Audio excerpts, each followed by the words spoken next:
मुझे आज भी वो रात ऐसे याद है जैसे कल ही की बात हो। वो रात जिसने मेरी जिंदगी ही बदल दी। सब कुछ एक फ़ोन कॉल से शुरू हुआ। मैं अपने बिस्तर पर लेटी यूं ही अपने फ़ोन में स्क्रॉल कर रही थी। तभी एक अनजान नंबर की गूंजती हुई रिंगटोन ने स्क्रीन को रोशन कर दिया। मेरे अंदर कुछ अजीब सा एहसास हुआ, जैसे कि मुझे ये कॉल उठानी चाहिए। हेलो, क्या मैं पर्ल कार्टर से बात कर रहा हूँ? दूसरी तरफ की आवाज़ सख्त और आधिकारिक थी। जी हाँ, आप कौन हैं? मैं ऑफिसर ब्रैडली हूँ, पोर्टलैंड पुलिस विभाग से। मैम, आपकी माँ का एक्सीडेंट हो गया है। उन्हें रूट 17 पर एक ट्रक ने टक्कर मार दी। एक पल के लिए सब कुछ थम गया। मेरे कानों में दिल की धड़कन गूंजने लगी। क्या वो जिंदा है? मेरी आवाज़ कांप गई। वो जिंदा है, लेकिन हालत गंभीर है। पैरामेडिक्स मौके पर हैं और उन्हें सेंट मैरी हॉस्पिटल ले जाया जा रहा है। आपको जल्द से जल्द वहां पहुंचना होगा।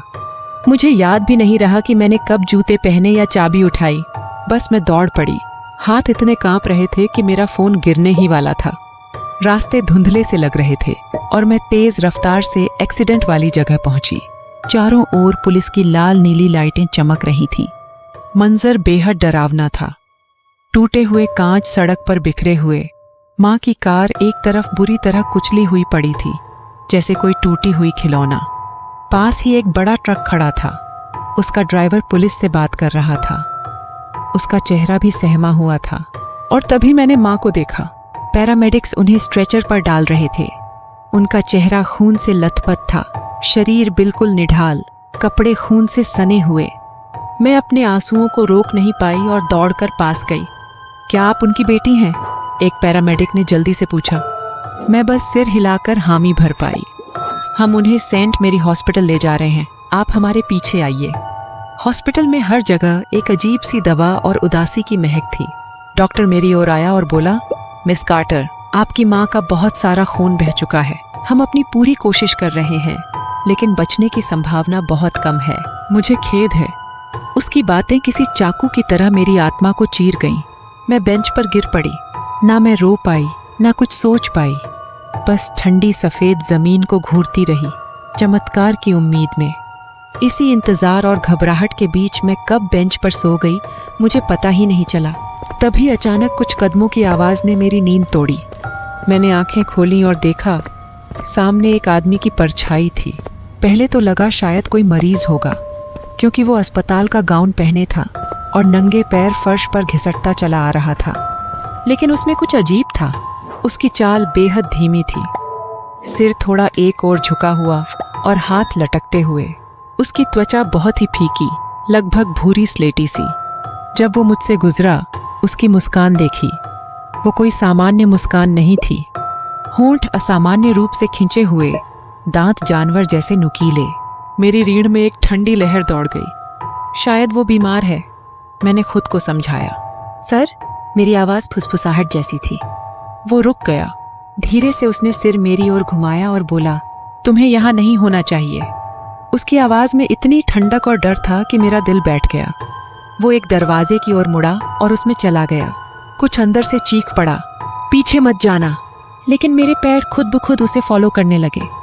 वो दरवाज़ा एक छोटे से प्रार्थना कक्ष, चैपल की ओर खुलता था, जिसे मैं पहले आकर देख चुकी थी। लेकिन अब वो जगह पवित्र नहीं लग रही थी। वहाँ की हवा भारी थी, रोशनी झपक रही थी, दीवारों पर डरावने साये उभर रहे थे।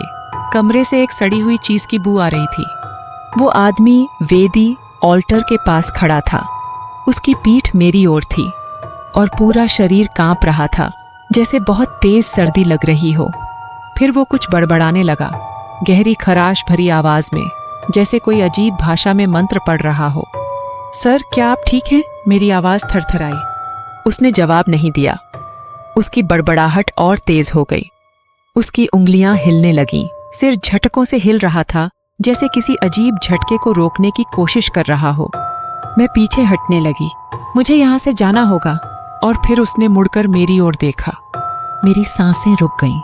उसका चेहरा, त्वचा बिल्कुल खींची हुई, आंखें गहरी काली गुफाओं जैसी, और मुंह इतना बड़ा खुला कि उसमें तेज नुकीले दांत दिख रहे थे। उसके गले से एक गूंजती गड़गड़ाहट निकली। मैं चीख पड़ी और फिर सब अंधेरा हो गया। जब होश आया मैं एक हॉस्पिटल बेड पर थी। सूरज की रोशनी खिड़की से अंदर आ रही थी। पास ही एक नर्स थी। गुड मॉर्निंग मिस कार्टर, उसने कहा। आपने तो हमें डरा ही दिया। हम आपको बेहोश हालत में चैपल में पाए थे। मुझे रात की सारी चीजें याद आ गईं और मैं उठ बैठी। वो आदमी, वो मरीज, वो मेरे साथ था। आपने देखा क्या? नर्स ने भौहें सिकोड़ लीं। कौन सा मरीज? वो आदमी हॉस्पिटल गाउन में, वो चैपल में गया था। माफ कीजिए, वहां कोई नहीं था। शायद आपने सपना देखा हो। मैं कुछ कह नहीं पाई, बस चुप हो गई। फिर वो मुस्कुराई। एक खुशखबरी है, आपकी माँ की सर्जरी सफल रही है। अब वो स्थिर हैं। मेरी आंखों में आंसू आ गए। माँ जिंदा थी।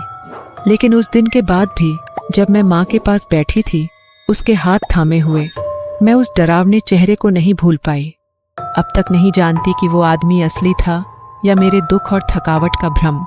लेकिन एक बात पक्की है, हॉस्पिटल सिर्फ इलाज के लिए नहीं होते, कभी कभी वो भूतों से भी भरे होते हैं।